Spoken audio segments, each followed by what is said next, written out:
Assalamualaikum warahmatullahi wabarakatuh. Nahmaduhu wa nasta'inuhu wa nastaghfiruhu wa na'udzu billahi min shururi anfusina wa min sayyiati a'malina. من يهد الله فلا مضل له ومن يضلله فلا هادي له نشهد أن لا إله إلا الله وحده لا شريك له نشهد أن محمدا عبده ورسوله أرسله بالحق بشيرا ونذيرا وداعيا إلى الله بإذنه سراجا وقمرا منيرا فقد قال الله تعالى في كلامه المجيد والفرقان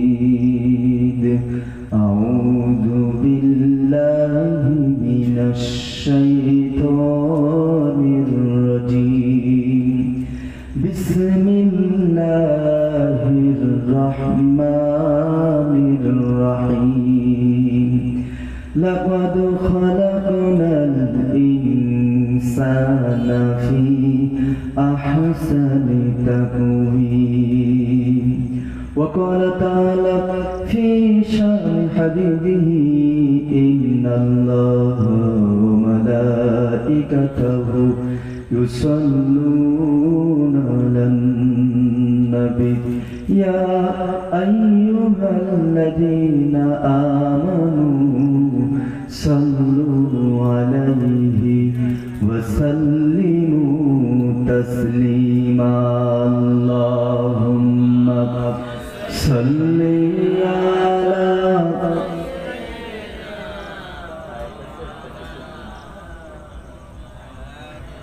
وعلى آل سيدنا مولانا আমি কোরআনের সুর মাঝে শুনেছি যে না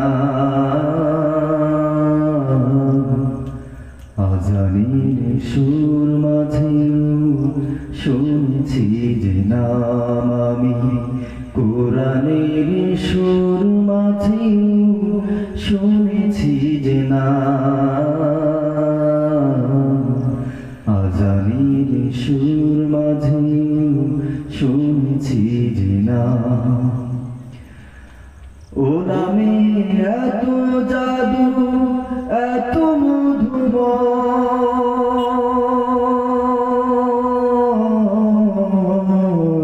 নাম জপিয়া ফুল সুরভি ছড়া ও নাম দেখেছি আমি মনেরই কাবা হে রাসূল নবীজি তোমার হে রাসূল নবীজি তোমায় আমি কোরআনের সুর মাঝে শুনেছি যে না আজানের সুর মাঝে শুনেছি যে না আরশের বুকে লেখা ও মধুর নাম তামাম আলম জানাই সালাম ব্যথিত মানবতা খুঁজে ফিরে চায় রাসূল নবীজি তোমায়, হে রাসূল নবীজি তোমায় আমি কুরআনের সুর মাঝেও শুনেছি যে না, আজানের সুর মাঝেও শুনেছি যে নাম। আল্লাহুম্মা সাল্লি আলা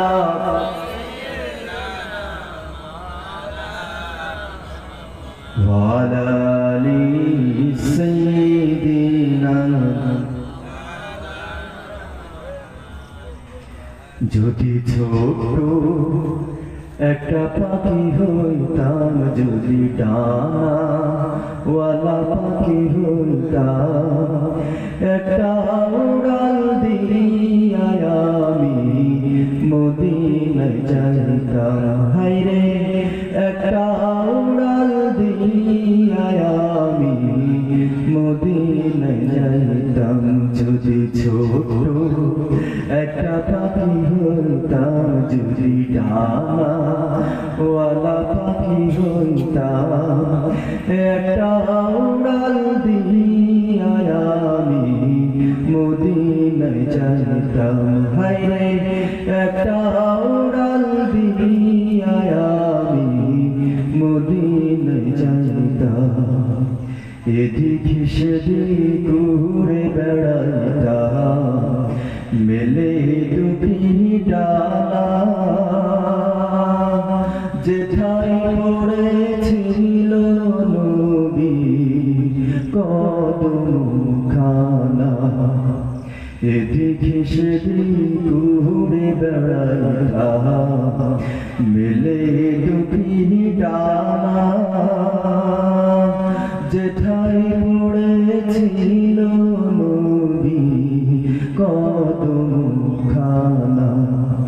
চরণ ধুলে চুমু খাইতাম, চরণ ধুলে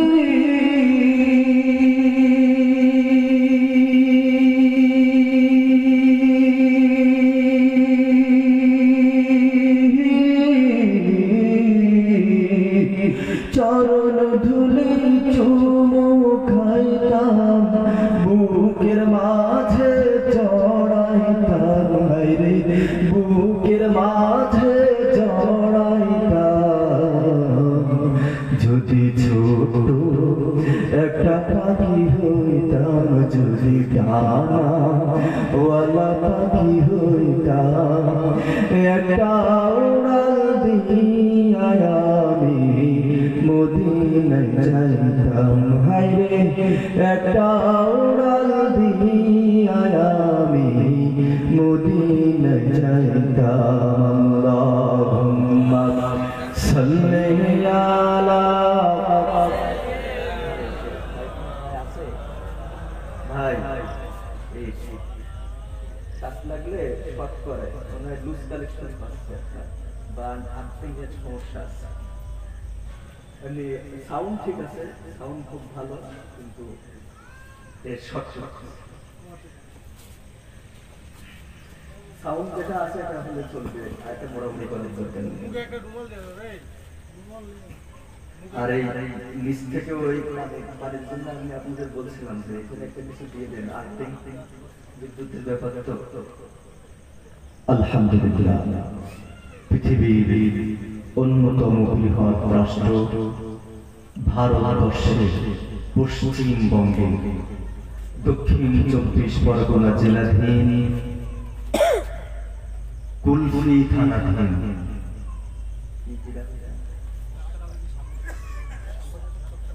শামবুরশাহ চকচরা মসজিদের উদ্যোগে, পুরাতন মসজিদের উদ্যোগে আয়োজিত আজকের বার্ষিক ইসলামী জলসার সম্মানিত সভাপতি, মঞ্চে উপস্থিত এলাকার গণ্যমান্য ব্যক্তিবর্গ, সামনে বসবাসী অঞ্চলের বিভিন্ন এলাকা থেকে আগত ইসলাম প্রেমিক, দ্বীন প্রেমিক মুসলমান ভাইরা আমার, পর্দার আড়ালের মা ও বোনেরা, সমবয়স্ক যুবক বন্ধুরা, মাইকের মাধ্যমে আমার আওয়াজ শ্রবণরত এলাকার হিন্দু ভাইরা, সবাইকে জানাই আমার পক্ষ থেকে আন্তরিক মুবারকবাদ।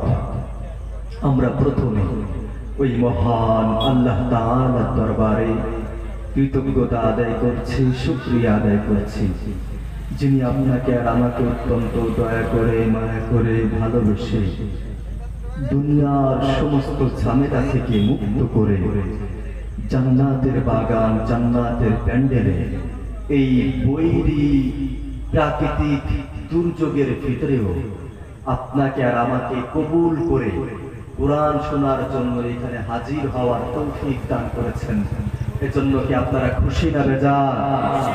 যদি খুশি হয়ে থাকেন তাহলে শরীরের সমস্ত শক্তিকে একত্রিত করে সেই মহান আল্লাহ পাকের দরবারে সবাই কায়ে মনোবাক্যে শুকরিয়া আদায় করুন। সকলে একবার চিৎকার মেরে বলুন আলহামদুলিল্লাহ। আর একটু জোরে বলুন আলহামদুলিল্লাহ।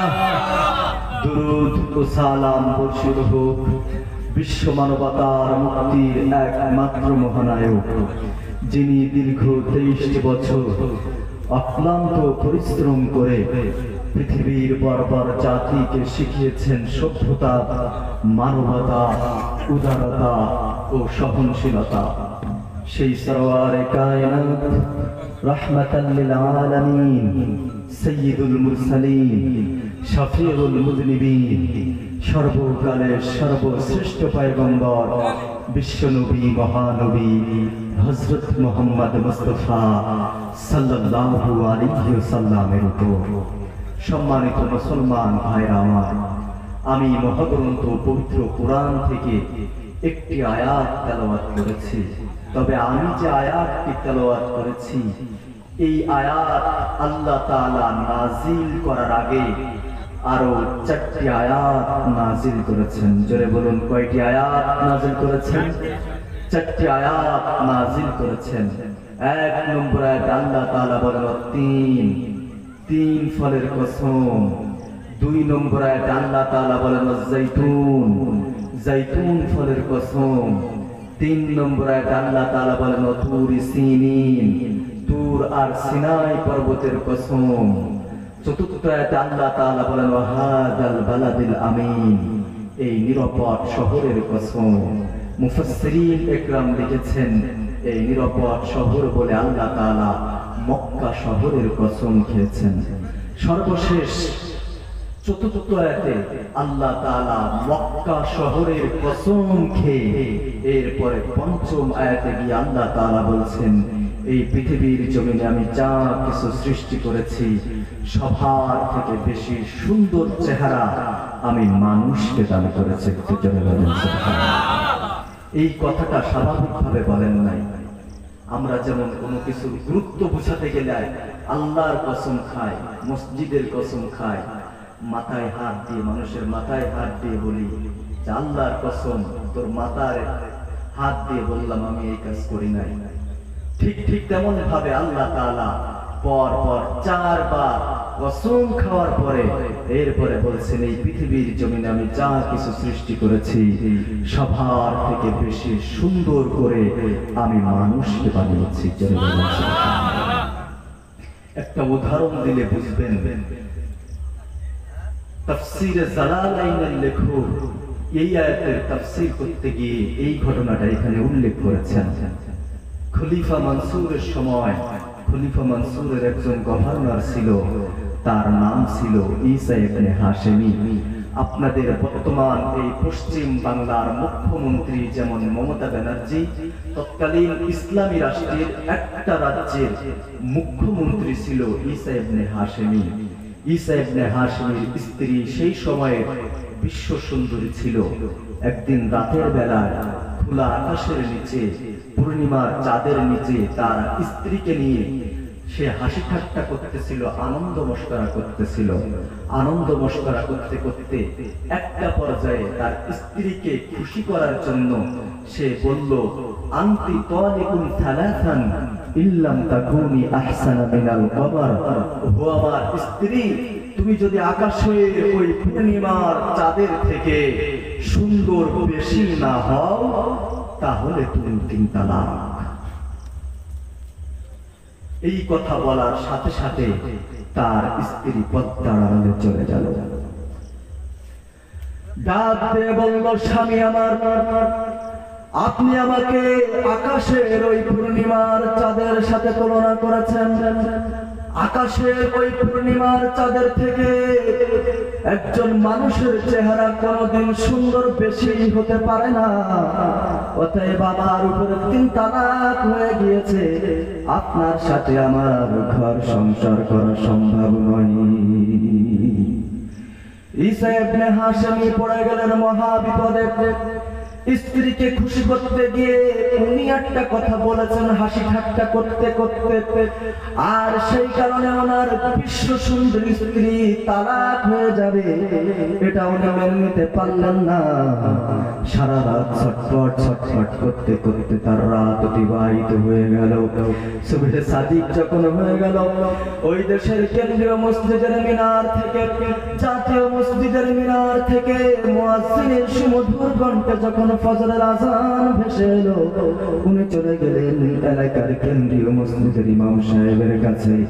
গিয়ে রাতের ঘটনার বিবরণ দিলেন এবং ইমাম সাহেবের কাছে ফতোয়া চাইলেন। ইমাম সাহেব, আপনি ফতোয়া দিন, আমার স্ত্রীর উপরে 3 তালাক হয়েছে কিনা। সমস্ত বাগদাদের ইমাম সাহেব ফতোয়া দিল, ওই ঈসা ইবনে হাশেমি, আকাশের ওই পূর্ণিমার চাঁদ গোটা পৃথিবীকে আলোকিত করে, আর তোমার স্ত্রী যতই সুন্দর হোক না কেন, তোমার স্ত্রীর চেহারায় তোমার নিজের ঘরই আলোকিত হবে না। অতএব তোমার স্ত্রীর থেকে আকাশের ওই পূর্ণিমার চাঁদ কখনো সুন্দর কম নয়। তোমার স্ত্রীর উপরে 3 তালাক পতিত হয়ে গিয়েছে, তোমার স্ত্রীর সাথে তোমার আর ঘর সংসার করা সম্ভব না। ঈসা ইবনে হাশেমি পড়ে গেলেন এক মহা বিপদে। কি করবেন? উনি কোনো দিশা না পেয়ে বাগদাদের খলিফা মানসুরের দরবারে গিয়ে উপস্থিত হলেন এবং খলিফা মানসুরের কাছে রাতের ঘটনার বিবরণ দিলেন এবং এর সমাধান চাইলেন। খলিফা মানসুর বাগদাদের সমস্ত বড় বড় উলামা ইকরামদেরকে একত্রিত করলেন এবং শাইখুল ইসলামের নেতৃত্বে একটা ফতোয়া বোর্ড গঠন করলেন এবং সেই ফতোয়া বোর্ডের কাছে জানতে চাইলেন যে ঈসা ইবনে হাশেমির স্ত্রীর উপরে 3 তালাক হয়েছে কিনা। বাগদাদের সমস্ত বড় বড় উলামা ইকরাম সবাই একত্রিত হয়ে এই ফতোয়ায় একমত হয়ে গেল যে ঈসা ইবনে হাশেমির স্ত্রীর উপরে 3 তালাক হয়ে গিয়েছে, কারণ আকাশের ওই পূর্ণিমার চাঁদ গোটা পৃথিবী একসাথে আলোকিত করতে পারে, আর একজন মানুষ যতই সুন্দর হোক আর যতই পরিষ্কার হোক, যতই তার ফেস কাটিং সুন্দর হোক না কেন, তার চেহারায় কি একটা ঘর আলোকিত হবে? আপনারা বলেন একটু, আপনারা কথা বলেন একটু। একটা মানুষের চেহারায় একটা ঘর কামরা আলোকিত হবে? সম্ভব নয়। কোথায় ফতোয়া দিয়ে দিল, ও ঈসা ইবনে হাশেমি, যাও বাড়িতে চলে যাও, অন্য জায়গায় বিয়ে শাদী করে ঘর সংসার করো, ওই স্ত্রীর সাথে আর ঘর করা সম্ভব নয়। মুসলমান ভাইরা, শাইখুল ইসলামের মুখ থেকে যখন এমন ফতোয়া এলো, তখন ঈসা ইবনে হাশেমি তার স্ত্রীর সাথে ঘর সংসার করার আশা ছেড়ে দিল। মুখমুট্টল তার মনে হয়ে গেল, এমন সুন্দরী স্ত্রীর সাথে তার তালাক হয়ে গিয়েছে, এটা তিনি মেনে নিতে পারলেন না। তিনি হতভম্ব হয়ে গেলেন, জ্ঞান হারিয়ে ফেলবেন ভাব। ঠিক এমন সময়ে ওই মজলিসে ছোট্ট একটা মাদ্রাসার ছাত্র উপস্থিত ছিল। সেই মাদ্রাসার ছাত্রটা উঠে দাঁড়ায় গেল এবং ডাক দিয়ে বলল, শাইখুল ইসলাম, আমি আপনার ফতোয়ার সাথে একমত নই। শাইখুল ইসলাম ডাক দিয়ে বলল, ভালো, কেন তুমি আমাদের ফতোয়ার সাথে একমত নয়? তখন ছোট্ট ওই মাদ্রাসার তালবে ইলম ওই ছাত্রটা ডাক দিয়ে বলল, আল্লাহ পাক রব্বুল আলামিন মহাগ্রন্থ পবিত্র কোরআনুল কারীমের ভিতরে পরপর 4 বার কসম খেয়েছেন। প্রথমে বলেছেন তিন ফলের কসম, 2 নম্বর আয়াতে আল্লাহ তাআলা বলেছেন জাইতুন, জাইতুন ফলের কসম, 3 নম্বর আয়াতে আল্লাহ তাআলা বলেছেন তুরি সিনিন, তুর আর সিনাই পর্বতের কসম। চতুর্থ আয়াতে আল্লাহ তাআলা বলেছেন ওয়াহাদাল বালাদিল আমিন, এই নিরাপদ শহরের কসম। পর 4বার কসম খাওয়ার পরে এরপরে পঞ্চম আয়াতে গিয়ে আল্লাহ তাআলা বলছেন লাকাদ খালাকনাল ইনসানা ফি আহসানি তাকওয়িম।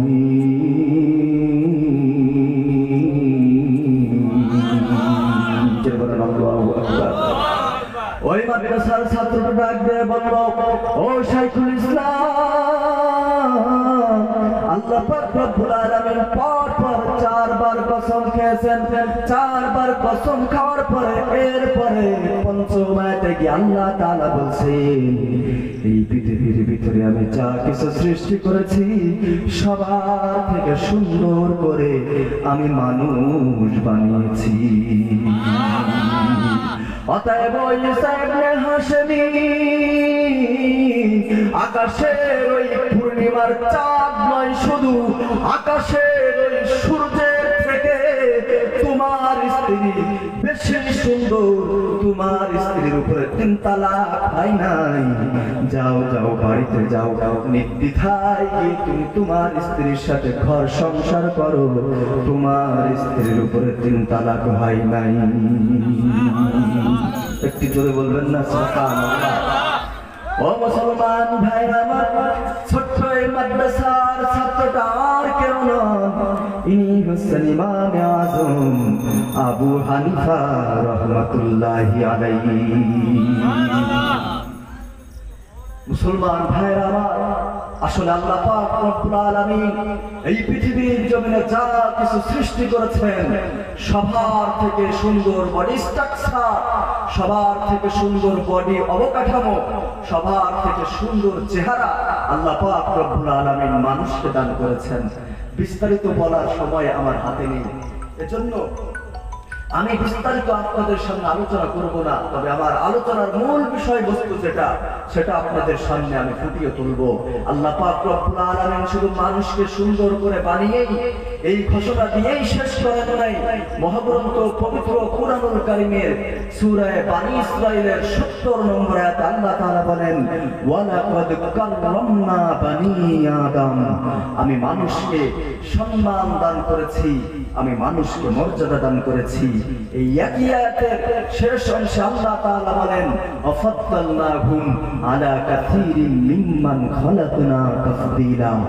এই আয়াতের তাফসীর করতে গিয়ে বিশেষ করে রাইসুল মুফাসসিরিন হযরত আব্দুল্লাহ ইবনে আব্বাস রাদিয়াল্লাহু তাআলা আনহু লিখেছেন, এই আয়াত নাযিল করার মাধ্যমে আল্লাহ তাআলা বিশ্ববাসীকে এই কথাই স্পষ্ট ভাষায় জানিয়ে দিয়েছেন যে সবার থেকে সুন্দর করে তো মানুষকে বানিয়েছেন, এখানেই শেষ নয়, সবার থেকে বেশি মর্যাদা, বেশি ক্ষমতা, বেশি শক্তি, বেশি পাওয়ার আল্লাহ তাআলা মানুষকে দান করেছেন। একটু জোরে বলুন সুবহানাল্লাহ।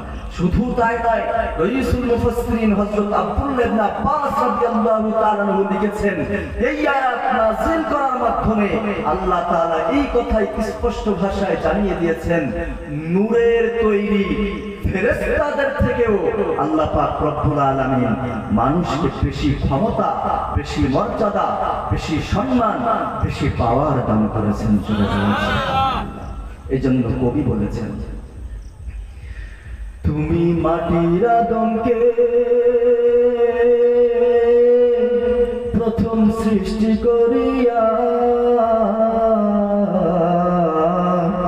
ঘোষণা করিয়া দিলে শ্রেষ্ঠ বলিয়া, তাই নূরের ফেরেশতা করে আদমকে সেজদা। সবার যে দিলে তুমি মাটির মানুষকে সম্মান, আল্লাহু আল্লাহু তুমি জানলে জালালুহু, শেষ করা তো যায় না গে তোমার গুণগান। আপনারা বলবেন বাঘ, ভাল্লুক, হাতি, সিংহ, অজগর বা বাঘ, রয়্যাল বেঙ্গল টাইগার, এদের থেকে না হয় মানুষের মর্যাদা, মানুষের ক্ষমতা, মানুষের শক্তি বেশি, এটা মানলাম। কিন্তু ফেরেশতাদের থেকে আবার মানুষের সম্মান, মানুষের ক্ষমতা আবার বেশি হয়। এটা বোঝাতে গেলে আপনাদের সামনে আরেকটি ঘটনা উল্লেখ করতে হয়। একদিন ফেরেশতাদের সরদার হযরত জিবরাইল আল্লাহকে ডাক দিয়ে বললেন, আল্লাহ, আমি তোমার জান্নাত ভ্রমণ করে দেখতে চাই। আল্লাহ পাক রব্বুল আলামিন জিবরাইলকে বললেন, জিবরাইল, তুমি যদি আমার জান্নাত ভ্রমণ করে দেখতে চাও, তাহলে আমার সব থেকে ছোট জান্নাত, জান্নাতুন নাঈম একটু ভ্রমণ করে দেখে আসো। জোরে বলেন সুবহানাল্লাহ। মুসলমান ভাইরা, আল্লাহর কাছ থেকে অনুমোদন নিয়ে জিবরাইল আমিন চলে গেলেন জান্নাতুন নাঈম ভ্রমণ করার উদ্দেশ্যে। একদিন নয়, 2 দিন নয়, টানা 70 দিন পর্যন্ত জিবরাইল আমিন জান্নাতুন নাঈম ভ্রমণ করলেন। 70 দিন পরে ক্লান্ত হয়ে আল্লাহকে ডাক দিয়ে বললেন, হে মাবুদ, আমি আর পারছি না, ক্লান্ত হয়ে গেছি, তবে এবার তুমি আমাকে বলে দাও, তোমার সব থেকে ছোট জান্নাত, জান্নাতুন নাঈম, এই পর্যন্ত আমি কতটুকু ভ্রমণ করলাম? আল্লাহ পাক রব্বুল আলামিন জিবরাইলকে ডাক দিয়ে বললেন, জিবরাইল, দীর্ঘ 70 দিন পর্যন্ত আমার সব থেকে ছোট জান্নাত, জান্নাতুন নাঈম ভ্রমণ করে এখনো পর্যন্ত তুমি 3 ভাগের 1 ভাগ দেখে শেষ করতে পারো নাই। জিবরাইল আশ্চর্য হয়ে গেলেন, আল্লাহকে ডাক দিয়ে বললেন, হে আল্লাহ, আপনি আমাকে 600 নূরের ডানা দান করেছেন। এর আগে আপনাদের সামনে আরেকটি তথ্য জানিয়ে রাখি, আল্লাহ পাক রব্বুল আলামিন জিবরাইলকে 600 নূরের ডানা দান করেছেন। এই 600 নূরের ডানার ভিতরে একটা ডানা জিবরাইল আমিন যদি একবার এভাবে উঁচু করে, একবার শুধু এভাবে স্বাভাবিকভাবে নিচে নামায়, তাহলে 1 মাস 10 দিনের পথ অতিক্রম করতে পারে। যারা বলেন সুবহানাল্লাহ। আর 600 নূরের ডানা জিবরাইল আমিন যদি সবগুলো ডানা একবার এভাবে উঁচু করে একবার নিচে নামায়, তাহলে 1000 মাসের পথ অতিক্রম করতে পারে। যারা বলেন সুবহানাল্লাহ। মুসলমান ভাইরা আমার, জিবরাইল আল্লাহকে বললেন, হে আল্লাহ, আপনি আমাকে 600 নূরের ডানা দান করেছেন। এই 600 নূরের ডানা আমি একবার চালালে 1000 মাসের পথ অতিক্রম করতে পারি। সেই আমি জিবরাইল টানা 70 দিন পর্যন্ত তোমার সব থেকে ছোট জান্নাত, জান্নাতুন নাঈম ভ্রমণ করে 3 ভাগের 1 ভাগও দেখে শেষ করতে পারলাম না। হে আল্লাহ, তাহলে তুমি এই জান্নাত কাদের জন্য বানিয়েছো? আল্লাহ পাক রব্বুল আলামিন জিবরাইলকে আশ্চর্য করে দিয়ে ডাক দিয়ে বললেন, জিবরাইল, আমি এই জান্নাত মানুষের জন্য বানিয়েছি। জিবরাইল বললেন, হে আল্লাহ, আপনি আমাকে 600 নূরের ডানা দান করেছেন। এই 600 নূরের ডানা আমি একসাথে চালিয়ে দীর্ঘ 70 দিন পর্যন্ত তোমার সব থেকে ছোট জান্নাত, জান্নাতুন নাঈম ভ্রমণ করে 3 ভাগের 1 ভাগ দেখে শেষ করতে পারি নাই। তাহলে তুমি এই জান্নাত মানুষকে দান করেছো মাত্র 2টা পা। এই 2টা পা দিয়ে মানুষ জান্নাত কিভাবে ভ্রমণ করবে? জিবরাইল বললেন, আল্লাহ বললেন, জিবরাইল, তুমি কি পরীক্ষা করতে চাও? জিবরাইল বললেন, হ্যাঁ আল্লাহ, আমি একটু দেখতে চাই। আল্লাহ বললেন, জিবরাইল, তুমি যদি পরীক্ষা করতে চাও তাহলে চলে যাও মদিনায়, মসজিদে নববীর গেটের সামনে গিয়ে দাঁড়াও। সুবহে সাদিক যখন হয়ে যাবে, এলাকার কেন্দ্রীয় মসজিদের মিনার থেকে মুয়াজ্জিনের মসজিদে নববীর সামনে গিয়ে দাঁড়াও। মসজিদে নববীর মিনার থেকে ফজরের আযান যখন ভেসে আসবে, তখন তুমি দেখবে, ভালো করে লক্ষ্য করে, সর্বপ্রথম যেই ব্যক্তিটা মসজিদে নববীর ভিতরে প্রবেশ করবে, আবার সর্বশেষ যেই ব্যক্তি মসজিদে নববী থেকে বের হবে, তুমি তার কাছে জিজ্ঞাসা করবে, তাহলে তুমি তোমার উত্তর পেয়ে যাবে। মুসলমান ভাইরা আমার, জিবরাইল আমিন জান্নাতুন নাঈম থেকে চলে আসলেন সরাসরি মদিনায়। মসজিদ নববীর গেটের সামনে দাঁড়িয়ে রইলেন। মুয়াজ্জিনের সুমধুর কণ্ঠে ফজরের আজান ভেসে এলো। জিবরাইল ভালো করে লক্ষ্য করে দেখলেন, আজান শেষ হওয়ার পরে সর্বপ্রথম একজন দাড়ি পাকা বয়োবৃদ্ধ মুরব্বী আস্তে আস্তে মসজিদে নববীর ভিতরে প্রবেশ করলো। জিবরাইল আমিন দাঁড়িয়ে রইলেন। এক এক করে মসজিদে নববীর সমস্ত মুসাল্লিরা মসজিদে নববীর ভিতরে প্রবেশ করলো। ফজরের নামাজ শেষ হয়ে গেল। মসজিদে নববীর সমস্ত মুসাল্লিরা আবার মসজিদে নববী থেকে বের হয়ে গেল। কিন্তু জিবরাইল লক্ষ্য করে দেখলেন, সর্বপ্রথম যেই ব্যক্তি মসজিদে নববীর ভিতরে প্রবেশ করেছিল এখনো সেই ব্যক্তি মসজিদে নববী থেকে বের হয় নাই। জিবরাইল আমিন দাঁড়িয়ে রইলেন। পূর্ব আকাশে যখন সূর্য উদিত হয়ে গেল, আকাশের ওই সূর্যটা যখন গোটা পৃথিবীকে আলোকিত করে ফেললো, তখন জিবরাইল ভালো করে লক্ষ্য করে দেখলেন, সর্বপ্রথম যেই দাড়ি পাকা মুরব্বী মসজিদে নববীর ভিতরে প্রবেশ করেছিল, এবার সেই দাড়ি পাকা মুরব্বী আস্তে আস্তে মসজিদে নববী থেকে বের হচ্ছে। জিবরাইল এই বৃদ্ধ মানুষটাকে সালাম দিলেন এবং ডাক দিয়ে বললেন, ভাই আমার জিবরাইলের কাছে খুব প্রয়োজন। জিবরাইলকে অনেকদিন ধরে খুঁজতেছি, কোথাও জিবরাইলকে খুঁজে পাচ্ছি না। অতএব আপনি যদি আমাকে একটু বলে দিতেন জিবরাইল এখন কোথায় আছে, তাহলে আমার বড় উপকার হয়। আপনাদের কাছে আমার প্রশ্ন হলো, এই বৃদ্ধ মানুষটার কাছে এই প্রশ্নটা কে করছে? জিবরাইলের কাছে আমার খুব প্রয়োজন, কোথাও জিবরাইলকে খুঁজে পাচ্ছি না, আপনি বললে আমার উপকার হয়। এই প্রশ্নটা কার? জিবরাইলের। স্বয়ং জিবরাইল নিজে প্রশ্ন করছে যে আমি জিবরাইলকে খুঁজতেছি, কোথাও খুঁজে পাচ্ছি না। তাহলে এটা কি সাধারণ প্রশ্ন?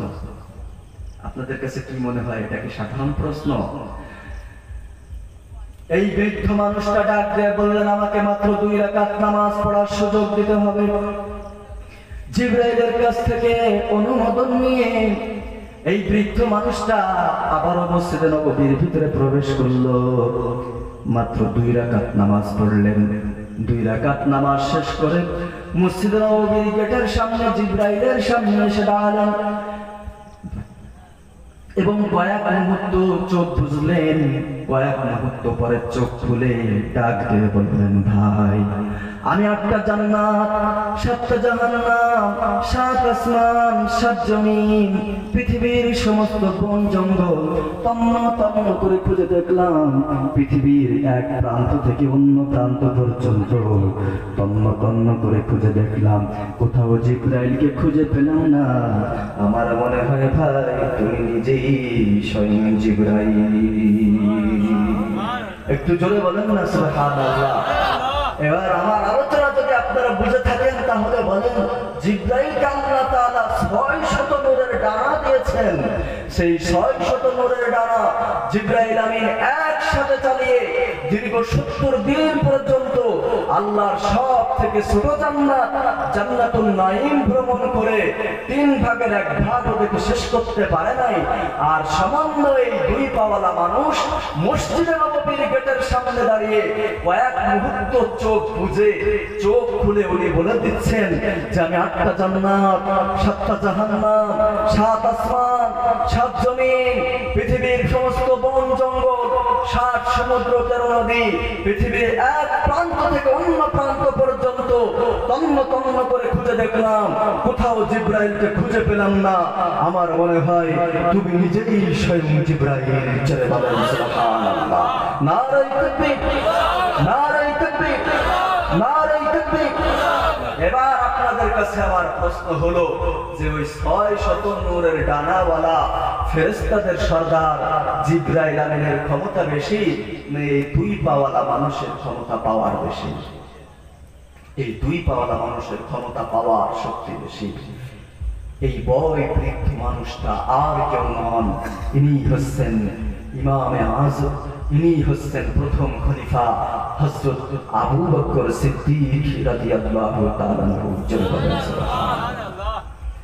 ও মুসলমান ভাইরা আমার, আল্লাহ পাক রব্বুল আলামিন আপনাকে আর আমাকে ক্ষমতা দিয়েছিলেন, আপনাকে আর আমাকে মর্যাদা দিয়েছিলেন, পাওয়ার দিয়েছিলেন, শক্তি দিয়েছিলেন, সম্মান দান করেছিলেন। কিন্তু মানুষ আল্লাহর দেওয়া সেই পাওয়ার, সেই ক্ষমতা, সেই মর্যাদা আজকে আমরা হারিয়ে ফেলেছি। অথচ এই মুসলমানদের পাওয়ার কেমন ছিল, এই মুসলমানদের শক্তি কেমন ছিল, চলুন ইতিহাসের পাতা থেকে আর একটু নজর বলে আসি। খলিফাতুল মুসলিমিন আমিরুল মুমিনিন হযরত ওমর রাদিয়াল্লাহু তাআলা আনহু ৬০,০০০-এর বিশাল বড় একটা মুসলিম সেনাবাহিনী তৈরি করলেন। এই মুসলিম সেনাবাহিনীর সেনাপতি নিযুক্ত করা হলো হযরত সাদ বিন আবি ওয়াক্কাস রাদিয়াল্লাহু তাআলা আনহুকে।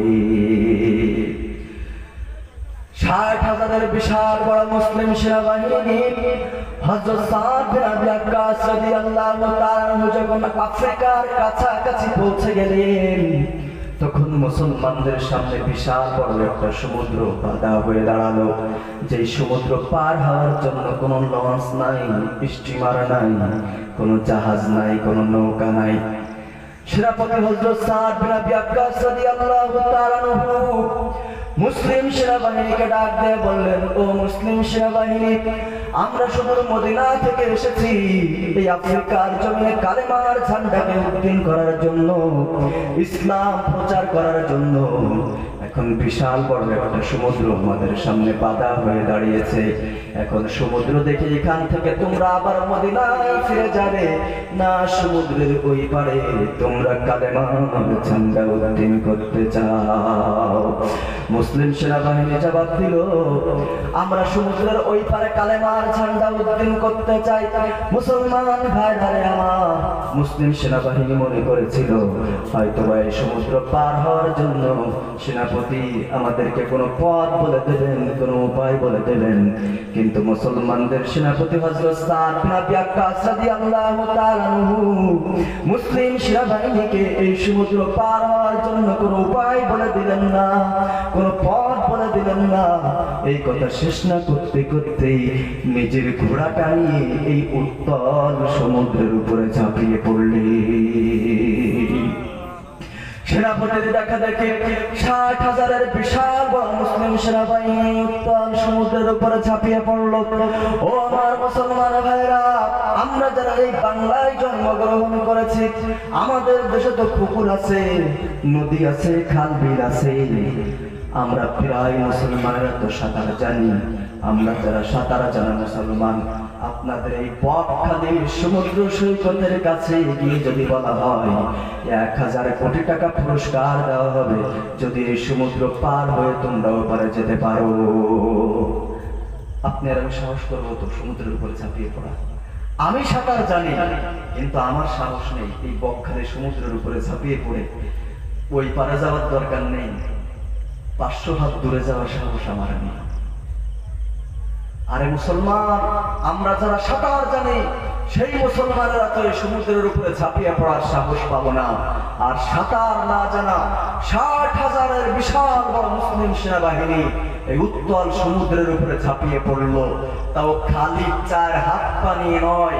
যুদ্ধের ময়দানে যেতে হলে খাদ্য লাগে, রসদ লাগে, তাবু লাগে, থাকার সমস্ত বন্দোবস্ত ব্যবস্থা করে নিয়ে তারপরে যুদ্ধের ময়দানে যেতে হয়।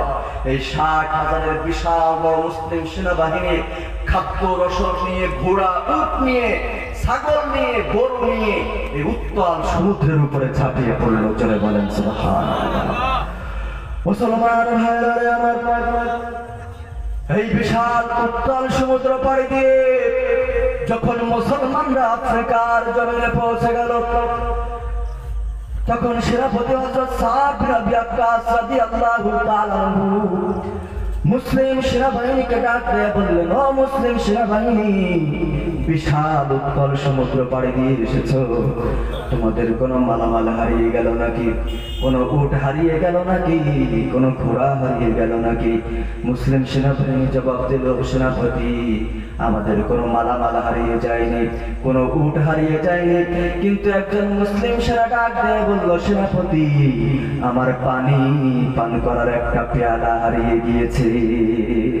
সাথে সাথে মুসলমানদের সেনাপতি হযরত সাদ বিন আবি ওয়াক্কাস রাদিয়াল্লাহু তাআলা আনহু উত্তল সমুদ্রের ঢেউকে ডাক দিয়ে বললেন, হে উত্তল সমুদ্রের ঢেউ, আমরা সোনার মদিনা থেকে এসেছি এই আফ্রিকার জমিনে কালেমার ঝান্ডা উত্তোলন করার জন্য, ইসলামের ঝান্ডাকে উত্তোলন করার জন্য আমরা আল্লাহ এবং আল্লাহর রাসূলের পক্ষ থেকে এসেছি। সুতরাং আমাদের পানি পান করার একটা পেয়ালা কেন, আমাদের সামান্য একটা ফসলের ক্ষতি করার মতো ক্ষমতা তোদের নাই। অতএব যত তাড়াতাড়ি সম্ভব আমাদের পানি পান করার পেয়ালাটা আমাদের কাছে ফিরিয়ে দে। ইতিহাসে স্বর্ণাক্ষরে লেখা আছে হযরত সাদ বিন আবি ওয়াক্কাস রাদিয়াল্লাহু তাআলা আনহু এই বক্তব্য দিতে দেরি হয়েছিল, এই ভাষণ দিতে দেরি হয়েছিল, কিন্তু উত্তাল সমুদ্রের ঢেউ মুসলমানদের পানি পান করার পেয়ালাটা মুসলমানদের কাছে ফিরিয়ে দিতে দেরি করে নাই। বিশাল বড় একটা ঢেউ এসে মুসলমানদের সামনে আছড়ে পড়লো, আর সেই ঢেউটা মুসলমানদের পানি পান করার পেয়ালা মুসলমানদের সামনে রেখে চলে গেল।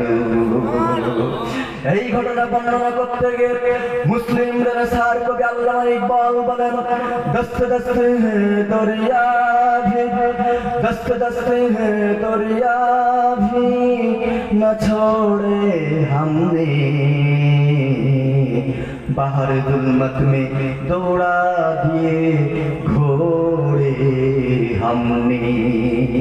প্রান্ত প্রান্ত অমাবস্যার সেই ঘোর কৃষ্ণ নদীতে শ্রাবণের খরস্রোতা সমুদ্রের উপরে ঘোড়া তাপিয়ে আফ্রিকার জমিনে কালেমার পতাকা আমরাই উত্তোলন করেছে, আমরা সেই মুসলমান। নারে তাকবীর, নারে তাকবীর। মুসলমানরা যখন আফ্রিকার জমিনে পৌঁছে গেল, তখন আফ্রিকার রাজা চিন্তা করলো মুসলমানদের সাথে যুদ্ধ করে যেটা সম্ভব নয়, ছলে বলে কৌশলে মুসলমানদের কাছ থেকে বিজয় ছিনিয়ে আনতে হবে। তারা একটা ষড়যন্ত্র করলো, ষড়যন্ত্র করে মুসলমানদের কাছে দূত পাঠালো। তারা মুসলমানদের কাছে গিয়ে প্রস্তাব দিল, মুসলমান তোমাদের সাথে আমরা যুদ্ধ করতে চাই না, বিনা যুদ্ধে আফ্রিকার রাজত্ব, এই আফ্রিকার রাষ্ট্র ক্ষমতা আমরা তোমাদের হাতে ছেড়ে দেব, তবে আমাদের একটা শর্ত আছে। তখন তারা মুসলমানরা জানতে চাইল, তোমাদের শর্তটা কি সেটা বলো। তখন তারা বলল, শুধুমাত্র আজ রাতটা তোমাদেরকে আফ্রিকার জঙ্গলের ভিতরে, গহীন জঙ্গলের ভিতরে কাটাতে হবে। আজ রাত তোমরা যদি আফ্রিকার গহীন জঙ্গলের ভিতরে থাকতে পারো, তাহলে আগামীকাল সকালবেলায় এই আফ্রিকার রাজত্ব, এই আফ্রিকার রাষ্ট্র ক্ষমতা আমরা তোমাদের হাতে ছেড়ে দেব, আমরা তোমাদের সাথে যুদ্ধ করব না। তাদের ষড়যন্ত্র হলো, আফ্রিকার জঙ্গলের ভিতরে বাঘ আছে, ভাল্লুক আছে, সিংহ আছে, বন্য হাতি আছে, বড় বড় অজগর আছে। আফ্রিকার জঙ্গলের সিংহগুলো মুসলমানদের এই বুক চিরে বুকের ভিতর থেকে কলিজা বের করে নাস্তা করবে। আফ্রিকার জঙ্গলের ভয়ঙ্কর বাঘগুলো মুসলমানদের ঘাড় মটকাবে। আফ্রিকার জঙ্গলের অজগরগুলো মুসলমানদের গিলে খাবে। আমাদের আর মুসলমানদের সাথে যুদ্ধ করা লাগবে না। এই প্রস্তাব যখন তারা মুসলমানদের কাছে দিল, তখন তারা মনে করেছিল মুসলমানরা মনে হয় এই প্রস্তাব মেনে নিবে না, কিন্তু এই প্রস্তাব যখন তাদের কাছে দেওয়া হলো, বিনা দ্বিধায় মুসলমানরা তাদের এই প্রস্তাব মেনে নিল। মুসলমান ভাইরা আমার, সেনাপতি হযরত সাদ বিন আবি ওয়াক্কাস রাদিয়াল্লাহু তাআলা আনহু মুসলিম সেনাবাহিনীকে নির্দেশ দিলেন, ও মুসলিম সেনাবাহিনী, তোমরা রোড পরিবর্তন করো, আফ্রিকার রাজদরবারের দিকে না গিয়ে তোমরা আফ্রিকার জঙ্গলের দিকে রওনা হয়ে যাও। 60 60,000-এর বিশাল বড় মুসলিম সেনাবাহিনী যখন আফ্রিকার জঙ্গলের ভিতরে পৌঁছে গেল, তখন সেনাপতি হযরত সাদ বিন আবি ওয়াক্কাস রাদিয়াল্লাহু তাআলা আনহু মুসলিম সেনাবাহিনীকে নির্দেশ দিলেন, ও মুসলিম সেনাবাহিনী বিশাল বড় একটা স্টেজ বানাও। মুসলিম সেনাবাহিনী একটা স্টেজ বানালেন, কিন্তু এই স্টেজে দাঁড়িয়ে মুসলমানদের সেনাপতি হযরত সাদ বিন আবি ওয়াক্কাস রাদিয়াল্লাহু তাআলা আনহু আফ্রিকার মানুষদের উদ্দেশ্যে ভাষণ দিবেন না, মুসলিম সেনাবাহিনীর উদ্দেশ্যে ভাষণ দিবেন না। এই স্টেজে দাঁড়িয়ে মুসলমানদের সেনাপতি হযরত সাদ বিন আবি ওয়াক্কাস রাদিয়াল্লাহু তাআলা আনহু পৃথিবীর কোন মানুষের উদ্দেশ্যে ভাষণ দিবেন না। এই স্টেজে দাঁড়িয়ে মুসলমানদের সেনাপতি হযরত সাদ বিন আবি ওয়াক্কাস রাদিয়াল্লাহু তাআলা আনহু ভাষণ দিবেন আফ্রিকার জঙ্গলের হিংস্র বন্য প্রাণীদের উদ্দেশ্যে। ও আমার প্রিয় মুসলমান ভাইরা আমার, আমি মানুষ, আপনাদের এই ভারতের বিহার, উড়িষ্যা, ঝাড়খণ্ড, ত্রিপুরা, মেঘালয়, আসাম সহ আপনাদের এই পশ্চিমবঙ্গ সহ বাংলাদেশের বিভিন্ন প্রান্তে আমি আলোচনা করি, বক্তব্য দেই। থাইল্যান্ড, মায়ানমার এবং কাকদ্বীপ সহ আপনাদের এই নেপাল সহ ভুটান সহ অনেকগুলো রাষ্ট্রে আমি গিয়েছি। আমি যখন মানুষের উদ্দেশ্যে ভাষণ দিই, পুরানো হাদিস থেকে আলোচনা করি, মানুষ আমার আলোচনায় ডিস্টার্ব করে, মানুষ উঠাউঠি করে, এদিকে ওদিকে চলে যায়, বাচ্চারা ডিস্টার্ব করে। আমি মানুষের বক্তব্য মানুষ শুনতে চায় না। আর মুসলমানদের সেনাপতি হযরত সাদ বিন আবি ওয়াক্কাস রাদিয়াল্লাহু তাআলা আনহু বক্তব্য দিবেন আফ্রিকার জঙ্গলের হিংস্র বন্য প্রাণীদের উদ্দেশ্যে। একটু জোরে বলবেন না? স্টেজ যখন বানানো হয়ে গেল, হযরত সাদ বিন আবি ওয়াক্কাস রাদিয়াল্লাহু তাআলা আনহু সর্বপ্রথম স্টেজে দাঁড়িয়ে সম্বোধন করলেন আফ্রিকার জঙ্গলের হিংস্র বন্য প্রাণীদের। ডাক দিয়ে বললেন, ইয়া আইয়াতুহাল হাশারাত নাহনু আসহাবু রাসূলুল্লাহি সাল্লাল্লাহু আলাইহি ওয়াসাল্লাম। হে আফ্রিকার জঙ্গলের হিংস্র বন্য প্রাণীরা, আমরা রাসূলুল্লাহ সাল্লাল্লাহু আলাইহি ওয়াসাল্লামের সাহাবী, আমরা সুদূর মদিনা থেকে এসেছি এই আফ্রিকার জমিনে ইসলাম প্রচার করার জন্য, কালেমার ঝান্ডাকে উত্তীর্ণ করার জন্য। আমরা এখানে নিজেদের পেট পূজা করার জন্য আসি নাই। অতএব আফ্রিকার রাজার পক্ষ থেকে আমাদের কাছে প্রস্তাব দেওয়া হয়েছে যে আফ্রিকার এই জঙ্গলের ভিতরে শুধুমাত্র যদি আমরা একটা রাত কাটাতে পারি, তাহলে আগামীকাল সকালবেলায় আফ্রিকার রাজত্ব, এই আফ্রিকার রাষ্ট্র ক্ষমতা আমাদের হাতে ছেড়ে দেবে। অতএব আফ্রিকার জঙ্গলের হিংস্র বন্য প্রাণীরা, ভালো করে শুনে রাখো, শুধুমাত্র আজ রাতের জন্য আমার 60,000 মুসলিম সেনাবাহিনী নিয়ে আমি এই আফ্রিকার জঙ্গলের ভিতরে কাটাতে চাই, থাকতে চাই। অতএব শুধুমাত্র আজ রাতের জন্য তোমাদের থাকার যে নিজ নিজ জায়গাগুলো আছে, এই নিজ নিজ থাকার জায়গাগুলো ছেড়ে দিয়ে তোমরা অন্য কোথাও চলে যাও। আগামীকাল সকালবেলায় তোমাদের এই জায়গাগুলো ছেড়ে দিয়ে, তোমাদের থাকার জায়গাগুলো ছেড়ে দিয়ে আমরা আমাদের জায়গায় চলে যাব। তখন তোমরা তোমাদের জায়গায় ফিরে আসবে। ইতিহাসে স্বর্ণ অক্ষরে লেখা আছে, হযরত সাদ বিন আবি ওয়াক্কাস রাদিয়াল্লাহু তাআলা আনহু এই বক্তব্য দিতে দেরি হয়েছিল, এই ভাষণ দিতে দেরি হয়েছিল, কিন্তু আফ্রিকার জঙ্গলের হিংস্র বন্য প্রাণীরা 60,000 বিশাল বড় মুসলিম সেনাবাহিনীর জন্য থাকার জায়গা করে দিয়ে, তাদের নিজেদের জায়গাগুলো ছেড়ে দিয়ে অন্য জায়গায় চলে যেতে তারা দেরি করে নাই। ও মুসলমান ভাইরা আমার, আফ্রিকার রাজার একটা কেল্লা ছিল এই জঙ্গলের পাশে। সেই কেল্লার ছাদের উপরে দাঁড়ায়া আফ্রিকার রাজা দেখতেছিল। সেখানে সে নর্তকী নিয়ে এসেছিল আনন্দ মস্করা করবে। আফ্রিকার জঙ্গলের বাঘ সিংহ মুসলমানদের বুক চিরে বুকের ভিতর থেকে কলিজা বের করে খাবে, বাঘে মুসলমানদের ঘাড় মারকাবে। এই দৃশ্য ওখান থেকে দেখবে আর তারা হাতে তালি দেবে। নর্তকী নিয়ে এসেছিল নাচ গান করবে। আনন্দ করবে। কিন্তু তখন যখন তারা দেখলো মুসলমানদের সেনাপতি আরবিতে কি যেন একটা বলল, আর সেটা বলার সাথে সাথে বাঘ তাদের বাচ্চাগুলোকে সাথে করে নিয়ে, বানর তাদের বাচ্চাগুলোকে গালে করে নিয়ে, হরিণ তাদের বাচ্চাগুলোকে সাথে করে নিয়ে, সিংহ তাদের বাচ্চাগুলোকে সাথে করে নিয়ে, হাতিগুলো তাদের বাচ্চাগুলোকে সাথে করে নিয়ে সারিবদ্ধভাবে শৃঙ্খলার সাথে যখন তারা অন্য জায়গায় চলে যাচ্ছে, তখন আফ্রিকার রাজা কেল্লার ছাদের উপর থেকে যখন এই দৃশ্য দেখলো যে 4,000 সজাত অনুযায়ী যে যে প্রাণী সে তার শৃঙ্খলার সাথে, বাঘ আর হরিণ যখন একসাথে কাঁধে কাঁধ মিলিয়ে শৃঙ্খলার সাথে মুসলমানদের জন্য থাকার জায়গা করে দিয়ে অন্য জায়গায় চলে যাচ্ছে, তখন আফ্রিকার রাজা কেল্লার ছাদের উপরে দাঁড়িয়ে ডাক দিয়ে বলল, ও আফ্রিকার জনগণ, ভালো করে শুনে রাখো, যেই মুসলমানদের কথা শুনে, যেই মুসলমানদের জন্য থাকার জায়গা করে দিয়ে আফ্রিকার জঙ্গলের হিংস্র বন্য প্রাণীরা তাদের নিজ থাকার জায়গাগুলো ছেড়ে দিয়ে অন্য জায়গায় চলে যায়, ওরা আর যাই হোক, ওরা কোনো মানুষ না, ওরা হলো স্বয়ং ভগবান, ওরা হলো স্বয়ং দেবতা। অতএব তাদের সাথে যুদ্ধ করে দেওয়া সম্ভব নয়। আমি তাদের সাথে যুদ্ধ করতে চাই না, আমি তাদের হাতে হাত দিয়ে কালেমা পড়ে মুসলমান হয়ে যেতে চাই।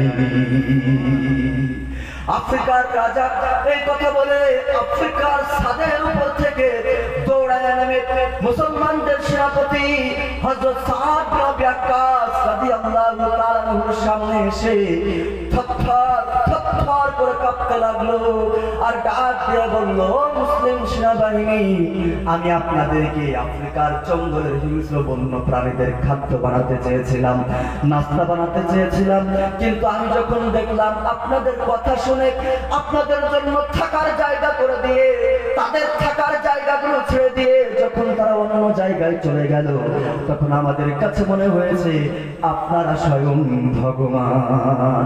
অতএব আমি আর আমার ধর্মে থাকতে চাই না, আমাকে পড়ায় দেন লা ইলাহা ইল্লাল্লাহু মুহাম্মাদুর রাসূলুল্লাহ।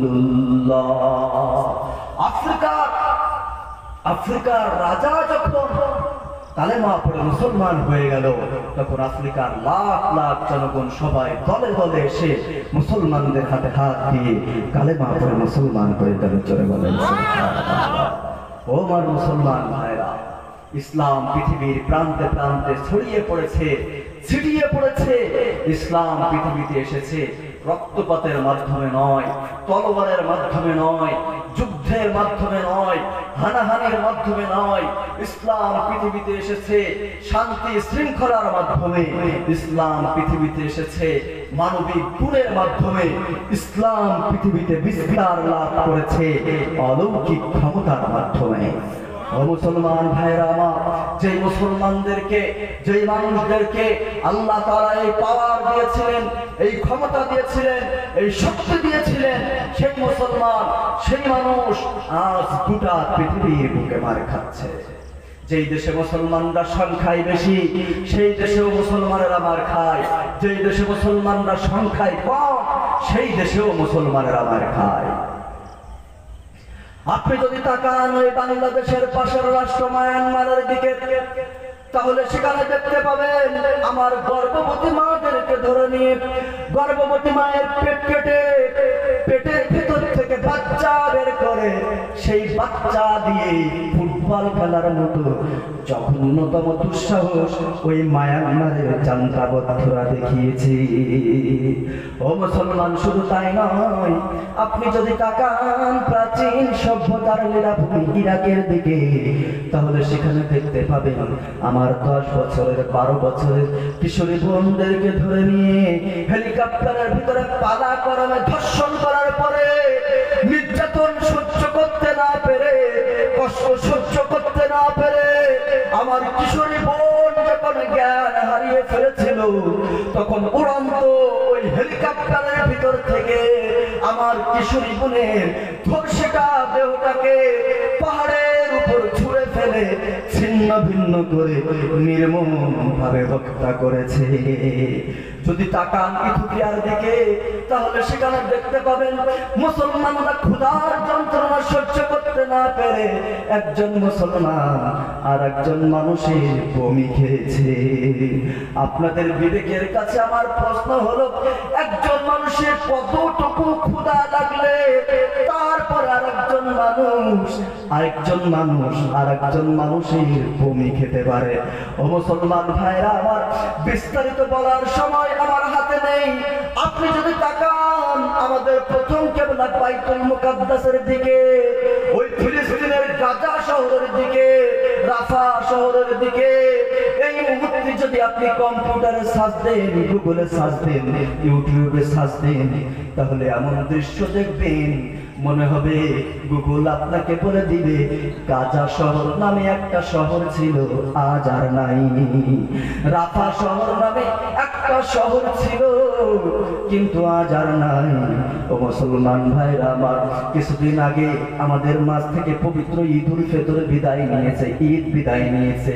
এই ঈদের দিনে যখন আমাদের সামনে গোস্ত, রুটি, কুরমা, পোলাও, লাচ্ছা, সিমাই, কত ধরনের মুখরোচক খাবার যখন আপনার আমার সামনে ছিল, তখন আমার ওই ফিলিস্তিনের মায়ের সামনে, আমার ফিলিস্তিনের বাবার সামনে এরকম মুখরোচক খাবার নয়, গোস্ত, রুটি নয়, কুরমা, পোলাও নয়, পবিত্র ঈদুল ফিতরের দিনে আমার ফিলিস্তিনের মায়ের সামনে তার শিশু সন্তানের রক্ত মাখা লাশ। ও মুসলমান ভাইরা আমার, শুধু কি তাই, কিছুদিন আগে পবিত্র রমজান মাস আমাদের মাঝ থেকে বিদায় নিয়ে গেল, যখন নানা রকম খাদ্য দিয়ে আমরা সেহরি করেছি, কত চমকপ্রদ, কত সুস্বাদু চপ দিয়ে, বেগুনি দিয়ে, কত ধরনের প্রাণী দিয়ে আমরা ইফতারি করতাম, কিন্তু আমার ফিলিস্তিনের মা, আমার ফিলিস্তিনের বাবা তার সন্তানের সামনে এরকম কোনো সুন্দর খাবার উপহার দিতে পারে নাই। আমার ফিলিস্তিনের ভাইয়েরা, আমার ওই ফিলিস্তিনের মায়েরা এই রমজান মাসে ইফতারি করেছে বন জঙ্গলে লতা পাতা দিয়ে স্যুপ রান্না করে। ও মুসলমান ভাইরা আমার, আপনারা বলতে পারেন গোটা পৃথিবীতে মুসলমানদের এই করুণ অবস্থা, এর পিছনে কারণ মনে হয় মুসলমানরা পৃথিবীতে এখন সংখ্যা কম, এই কারণে গোটা পৃথিবীর বুকে মুসলমানেরা মার খায়। এটা আপনাদের ভুল ধারণা। কারণ ইসলামের জন্ম যেদিন হয়েছে সেদিন থেকে নিয়ে আজ পর্যন্ত এত বিপুল সংখ্যক মুসলমান গোটা পৃথিবীর জমিনে কখনো বসবাস করে নাই। এখন প্রায় 200 কোটি মুসলমান একসাথে আমরা পৃথিবীর জমিনে বসবাস করি। আপনারা বলতে পারেন তাহলে মুসলমানরা অর্থনৈতিকভাবে দুর্বল, এই কারণে গোটা পৃথিবীর বুকে মুসলমানরা মার খায়। এটাও আপনাদের ভুল ধারণা। কারণ অর্থনীতির মূল মেরুদণ্ড যেটার উপরে নির্ভর করে সেটার নাম হচ্ছে খনিজ সম্পদ, এই মাটির নিচের সম্পদ। আর আল্লাহ পাক রব্বুল আলামিন মুসলমানদের পায়ের নিচে দান করেছেন প্রায় 70 থেকে 80% খনিজ সম্পদ। একটু জোরে বলেন না। আপনারা বলবেন তাহলে মুসলমানরা অস্ত্রের দিক থেকে দুর্বল, এই কারণে গোটা পৃথিবীর বুকে মুসলমানেরা মার খায়। এটাও আপনাদের ভুল ধারণা। কারণ পারমাণবিক বোমা থেকে নিয়ে শুরু করে যত অত্যাধুনিক মরণাস্ত্র